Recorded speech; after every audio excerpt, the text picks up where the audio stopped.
Villányi György, gépészmérnök, 87 évemből 48-at a Ganzjárba töltöttem, és a szakmám a hobbimmá vált.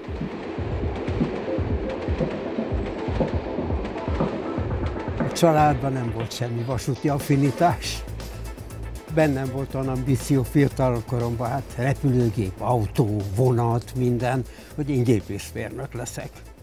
Mondjuk a középiskoláig nem is volt gond, közben történt Magyarországon egy-két apró változás, aminek következtében valahogy én úgy kiestem a favorizáltak közül. Édesapám kereskedő volt, és hát az 50-es években, amikor én érettségiztem 1950-ben, ez minden volt, csak nem jó ajánló levél. De hát azért szerencsére sikerült ilyen pótfelvételi formában a Műszaki Egyetemre bekerülni. Amikor Villányi György eldöntötte, hogy melyik hivatásnak szenteli az életét, bevett szokás volt, hogy az ember attól a vállalattól megy nyugdíjba, amelyiknél a pályáját kezdte. A diplomás mérnök ezen is túltett. Nyugdíjazása után sem hagyta el munkahelyét, pedig a kezdet nem volt könnyű. Az 1950-es években különbséget tettek az egyetemi felvételin aszerint, hogy ki milyen családba született. Hát én gyártástechnológia szakon végeztem. Ugye akkor gépészmérnöknek autó, repülőgép, hajó, hát csak azok kerülhettek, akik a kivételezett osztályhoz tartoztak, vagy akiknek megvolt a kapcsolati tőke, nekem nem. Elvégeztem a gépgyártástechnológiai szakot, de annyit azért sikerült elérni, hogy amikor a munkahelyeket kiosztották, akkor én a Ganzjárba kerültem. Ami már egy nagy lépés volt a célhoz. Ottan kezdetben a motorgyár gyártástechnológiai osztályon dolgoztam, mint gyártástechnológus mérnök. A különböző alkatrészeknek a gyártási folyamatát tervezi, milyen géppel, hogyan, milyen beállításokkal készüljön el.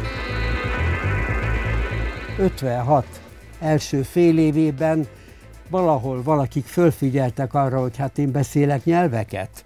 És akkor jött létre a vasúti járműgyárba egy üzembehelyező csoport, aminek a feladata a új járműveknek az üzembehelyezése volt, és oda áthelyeztek. Így kerültem kapcsolatba a szakmával. A fiatal mérnök az angol és a német mellett oroszul is beszélt, ami az 50-es években komoly fegyverténynek számított. Hiszen a vasúti szerelvényeket gyártó Ganz számára a legnagyobb felvevő piac az akkor baráti Szovjetunió volt. Az is úgy jött, hogy véletlen, mert a középiskolába, hova én jártam, ugye ott a 44-ig a német volt a nyelv, és ez a Fasori Evangélikus Gimnázium, amit azt hiszem nem kell bemutatni. 1945-ben, amikor megindult újból az oktatás, akkor volt egy választási lehetőség, volt egy énektanárunk, aki az első világháborúban orosz hadifogságban volt, és akkor megadták a lehetőséget, hogy oroszul tanuljunk. És én akkor a német helyett inkább az oroszt választottam. A MÁV-nak soha nem kellett olyan sok jármű, már mindig viszonylag kisebb tételekben rendelt, viszont a szovjet piac egy állandó nagy piac volt, és ami azon felül volt kapacitás, azt tudta a Ganz aztán tőkés piacokon értékesíteni. A szovjetek a mozdonyok egy részét háborús jóvátételként kapták, vagyis nem fizettek érte. Egy nemzetközi szerződésben meghatározott összegben, $200 millió határozták meg a jóvátétel értékét. Az a tévhit, hogy innen vittek mindent, ez nem egészen fedi a valóságot, mert azért fizettek érte. Hogy mennyit, az egy más kérdés, hogy milyen áron, de fizettek. Tehát tulajdonképpen a ganzgyári, vagy akkor még mávaggyári gőzmozdony szállítások is részben a jóvátétel terhére, részben pedig kereskedelmi megállapodás keretében történtek. Mávaggyárban, amikor készültek szovjet megrendelésre a gőzmozdonyok, egy adott éven belül meg volt határozva, hogy melyik mozdony megy jóvátételi számlára, és melyik megy kereskedelmire. Jóval később, már a 80-as években fölvetődött, hogy a szovjet motorvonatok ára alig fedezi a előállítási költségeket. Ugye minden évben újabb szerződést kötöttek, a Ganzgyár és a szovjet partner a Masino-Import, és minden évben fölvetődött az ár. És a ganzgyáriak egyszer azt mondták, hogy uraim, hát ez így tovább nem megy, mert ennyiért nem tudjuk a vonatot előállítani. Fizessenek érte többet. Az oroszok azt mondták, hogy uraim, semmi akadálya, de akkor ők fizessenek a vasércért meg az olajért többet. Vagy ha nem, akkor egyezzenek meg a kormányukkal. Az évtizedekig működő rendszer nem változott. Maradt minden úgy, ahogy a háború után kialakult. Villányi György karrierje viszont ívelt felfelé. 1956-ban átkerült a gyár üzembe helyezési osztályára. Ha elkészült egy vasúti jármű, akkor mi oda felszálltunk, először kipróbáltunk mindent rajta állóhelyzetben, hogy a villamos vezetékek jól vannak-e bekötve, az áramkörök megfelelően működnek-e, a levegőrendszer megfelelően működik-e, a motor megfelelően működik-e, és amikor minden megvolt, az állópróba kész volt, akkor jött a futópróba. Amikor kivittük a járművet a mávvonalakra, kezdetben egy néhány évig mi magunk vezettük, aztán később a MÁV megszigorította és hozott egy olyan szabályt, hogy csak vasúti személyzet vezetett. De mi 1956-ban, akik ott voltunk üzembehelyező mérnökök, mi letettük a MÁV-nál ugyanazt a vizsgát, mint a MÁV járművezetők, és mi vezettük a járműveket. A Ganz vagongyár az nevével ellentétben nem csak vagonokat gyártott, hanem ez egy nagyon kiterjedt tevékenységet folytatott, dízelmotorokat, hajtóműveket gyártott vasúti járművekhez, hajókhoz, azon kívül volt vízgépgyártóüzem, volt öntöde, volt kovácsolóüzem. Az egyesítés után volt olyan időszak, amikor közel 20 000 ember dolgozott a Ganz mávakba.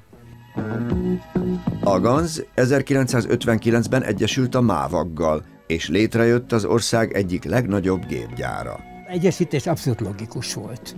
Csak egy falat kellett áttörni. Egyébként az is nagyon érdekes dolog volt, hogy amikor 59-ben elhatározták az egyesítést, akkor ugye a két gyár egyesített igazgatóját akkor az állami gépgyárból átvéve a Frösl Gusztáv volt. Először a kerítésen csak egy kis átjárót nyitottak, azt rögtön elnevezték Frösl szorosnak. A gyár Magyarország egyik aranytojás tojó tyúkja volt, gazdasági értelemben. A magyar mozdonyok, motorvonatok és vasúti kocsik megállták a helyüket a világ szinte mindenféle és fajta vasúti pályáján. 1960-ban a szovjet vasút megkereste a Ganzot, hogy az elővárosi vonalairól gőzüzembe szeretne átállni dízelüzemre, és ezt a legjobban motorvonatokkal lehet megoldani. A Ganz gyár 1960-ban kifejlesztett egy 3 kocsis vonatot, amit elkezdtünk szállítani. Ez 4 éven keresztül, 89 ilyen vonatot szállítottunk, akkor a szovjetek azt mondták, hogy nekik nagyobb kéne.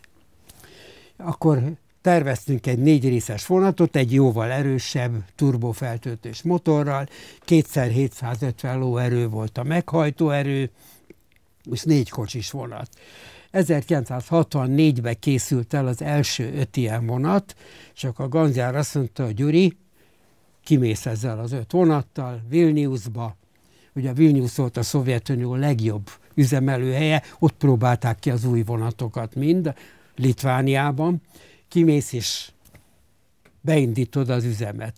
És fél évig ott voltam Litvániában, Vilniusban, az talán nekem egyik legnagyobb élmény volt. Ugye beestem a nagy Szovjetunióba, én a kis magyar, a kis középiskolás orosz tudásommal, a mélyvízbe, és hát azt lehet mondani, hogy nagyon rövid idő alatt hát elfogadtak, megszerettek én is őket, és nagyon-nagyon baráti viszony volt mindvégig.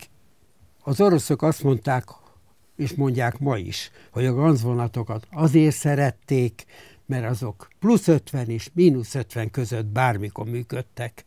A Ganz sikerét egy olyan motorvonat alapozta meg, ami furcsa mód nem megrendelésre készült. Még a 30-as években saját fejlesztésbe fogtak a gyár mérnökei.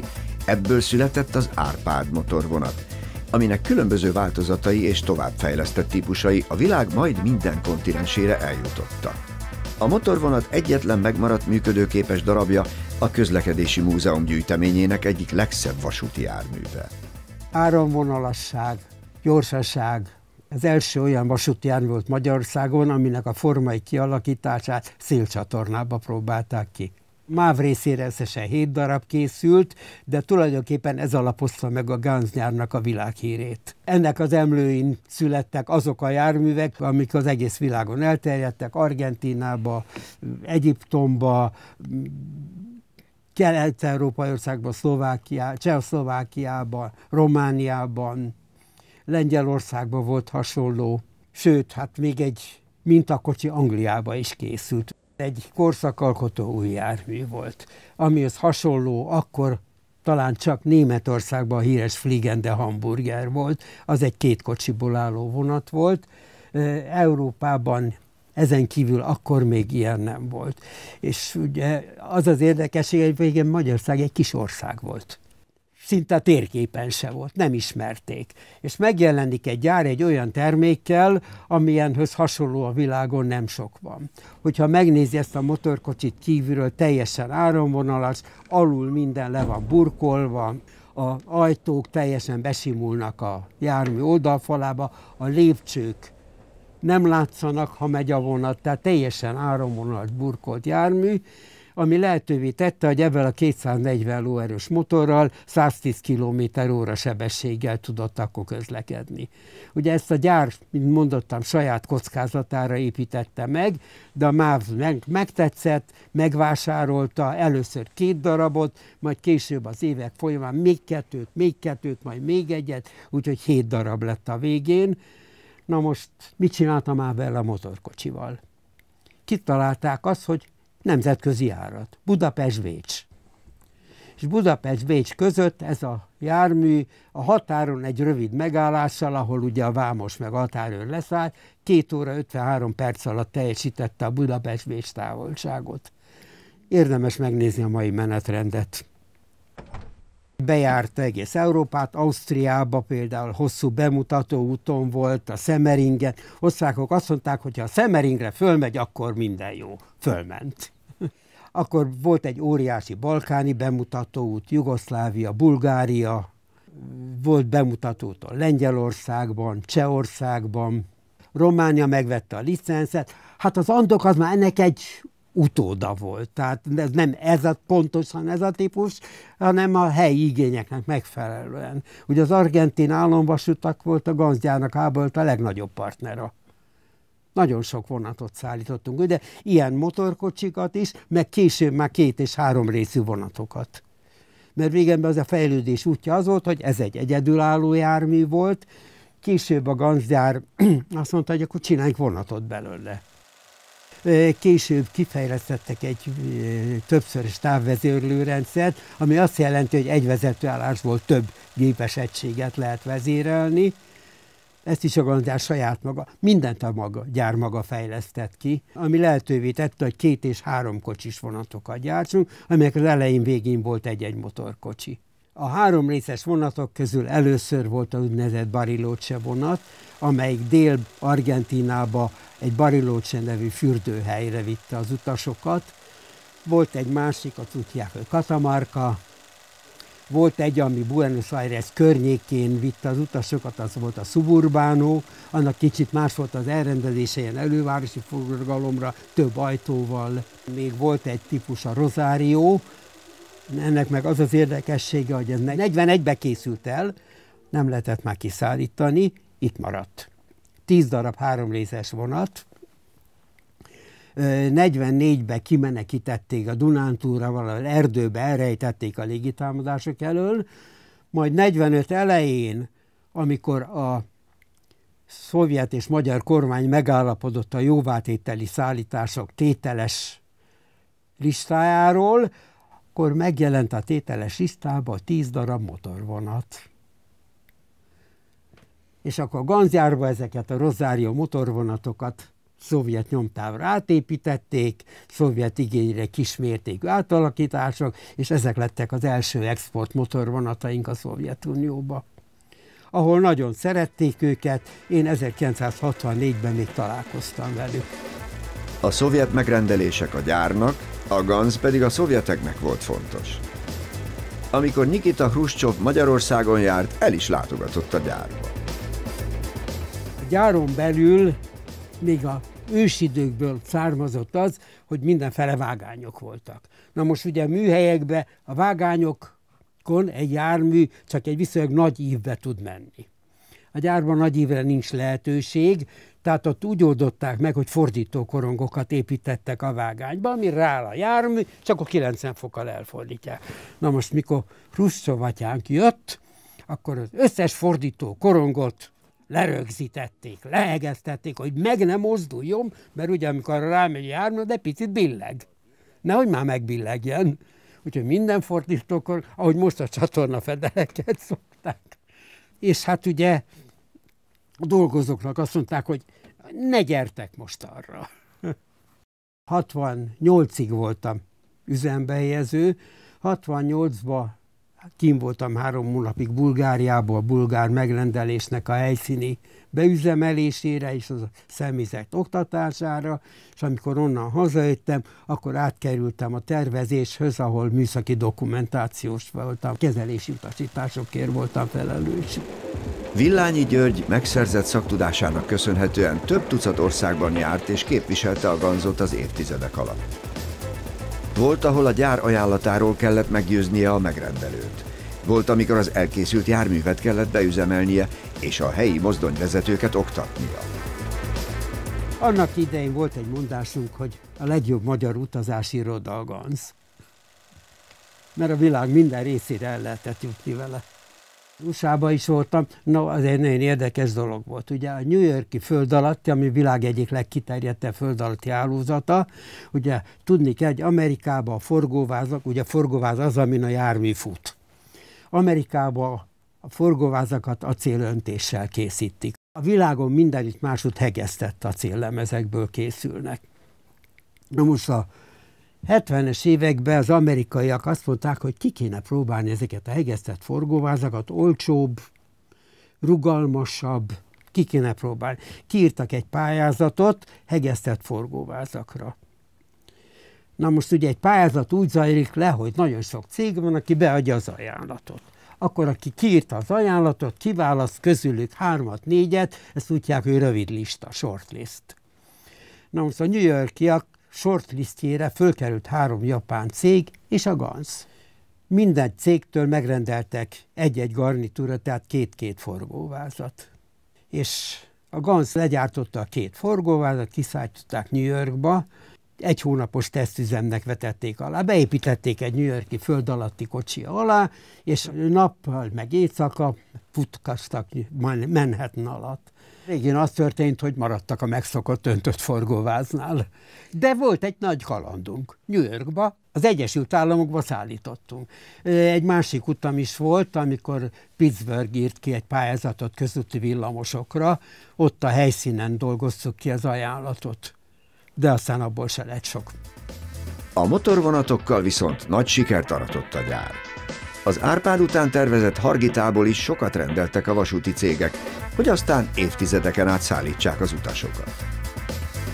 A Hargita az argentin export motorvonatoknak a mintájára készült, tehát a formai kialakítás az argentin volt, de az Argentinában 3 részeséget szállítottunk, a Hargita már 4 részes volt. Ugye a Hargita motorvonat az úgy készült, hogy ugye amikor Erdélyt visszakaptuk, Észak-Erdélyt, akkor ugye Marosvásárhelyre közlekedtetett a MÁV egy vonatot. Aztán fölvetődött, hogy annak egész Sepsiszentgyörgyig el kéne menni, és akkor Ganz gyár felajánlotta, hogy ő tud egy olyan vonatot csinálni, ami akkori viszonyokhoz képest rövid idő alatt, nem 11 óra alatt tudja befutni. Ebből 3 darabot rendelt a MÁV, azt a gyár le is gyártotta, de a gépi berendezés nem készült el, úgyhogy ott álltak azok is a gyárba a argentinokkal együtt, és túlélték háborút. 1950-ig nem is lettek üzembe helyezve. Ez a típus a 70-es évekig közlekedett, de hát ugye ebből a MÁV-nak összesen volt 3 darabja, abból az elsőt, amit 1950-ben helyeztek üzembe, az kormányzati motorvonatnak lett átalakítva, és 2 volt utasforgalmi. A Ganz presztízsét az export adta, mivel a vásárlók, ha nem szocialista országról volt szó, dollárban fizettek. Ez akkor sem volt probléma, ha a vevők politikai rendszerét sokszor bírálták a szocialista Magyarországon. A dollárnak nincs szaga. Ez azt jelenti, hogy ha tőkés megrendelés volt, akkor azt mi mindig teljesítettük. Hát mert kellett a deviza, bizony. Mert Magyarországnak azért nagyon sok mindenre szüksége volt, amit csak tőkés piacról lehetett beszerezni. Egy vasúti jármű az nagyon sokféle lehet. Mi mindig azt szoktuk mondani a Ganzra régen, hogy a Ganz az egy mérték utáni szabóság. Ugye vannak vasúti járműgyárak, amik azt mondják, hogy kérem, van nekem ilyen, meg ilyen mozdonyom, ilyen, meg ilyen kocsim. Tetszik? Tessék vinni. A Ganz gyár meg mindig azt mondta, hogy kérem, mit tetszik parancsolni. Ganz motorvonatok egzotikusabb helyekre is kerültek. A dél-amerikai mellett az afrikai export volt jelentős. Tunéziában a 70-es években, 70-es, 80-as években volt komoly nagy exportunk. Villamos vonatot szállítottunk, személykocsikat szállítottunk, 100 személykocsit például, meg 30 elővárosi személykocsit. Dízelmozdonyokat szállítottunk. Tehát Tunézia nagy megrendelő volt. Legszebb és a legnagyobb élmény az az Egyiptom részére készülő 6 részes vonat volt. Gyönyörű formai kialakítás volt, belül csupa luxus. Hát avval én 162 km/órával mentem. Ezt halkan mondom, mert a pálya az nem épp erre volt kialakítva, az a miskolci vonalon volt. Egyszer megnéztük, hogy mit tud. Ugye a MÁV mozdonyvezető mellettem volt, ugye minden vonaton van egy ilyen sebességmérő, amely írja is szalagra a sebességet. Mozdonyvezető azt mondta, hogy mérnök úr, én a sapkám most ide ráteszem. A 80-as években Magyarországtól a lehető legtávolabbra, Új-Zélandra kellett járműveket szállítania a Ganznak. Wellingtonban elővárosi vonatokra kértek ajánlatot a pályázóktól. A pályázatot a Ganz gyár nyerte meg egy angol céggel, a angol General Electric-kel közösen, úgyhogy a villamos berendezést, a meghajtó berendezést az angolok adták, a jármű szerkezetet a Ganz. Aztán jött egy másik távoli ország, ahová magyar vonatokat gyártottak. Dél-Amerikába, Uruguayba jártam, de ez már a privatizáció után volt. Ugye Ganz a 30-as évek végén szállított Uruguayba vonatokat, majd a 70-es években újból. És a 70-es évben szállított vonatok, hát talán a hozzá nem ért és rossz karbantartás miatt elég hamar üzemen kívül kerültek, és a 90-es években az uruguayi vasút fölvetette, hogy hát helyre kéne őket hozni, és akkor a gyár engem küldött ki, hogy menjek ki Montevideóba, és mérjem föl a vonatok állapotát. A privatizáció után az állami tulajdonból magánkézbe került vállalatnak végül nem kellett foglalkoznia az uruguayi vonatokkal. Egy új jármű kifejlesztése lett az akkor Ganz Hanslet néven működő cég legfontosabb feladata. Akkor még nagyon ambiciózus metróépítési tervek voltak. Ugye ezt a Ganz gyár az akkori kor világszínvonalának megfejlesztette ki. Ahogy a metróvonalak nem épültek meg, úgy új járművek se lettek. Tehát nem azért nem lett széria, mert nem felelt meg, hanem azért, mert a metrófejlesztés leállt. A metróból nem lett sorozatgyártás, sőt lassan az addig sikeres mozdony- és motorvonatgyártás is leállt. Átalakultak a piaci igények, de ami a legnagyobb problémát jelentette, hogy megszűntek a szovjet megrendelések. Azt szoktam mondani, hogy kiszaladt alólam a Ganz gyár. Nem én szűntem meg, hanem a Ganz. Villányi Györgynek az aktív évek alatt szenvedélye lett a vasút. Amikor Magyarországon megindult a múzeális értékű szerelvények gyűjtése, szerepet vállalt. Több vasúttörténeti tanulmánya és könyve jelent meg. Ez a két motorkocsi az életem részét képezte. A jobboldali 1956-ban készült, és a próbáin, mint fiatalmérnök részt vettem. A baloldali 2 évvel később, aminek a próbáit már én vezettem. Az emberek mindig szeretik megőrizni az emlékeket, legyen ez művészeti, tudományos vagy műszaki emlék, és hát mint műszaki ember én a műszaki emlékek megőrzését tekintem az egyik életcélomnak.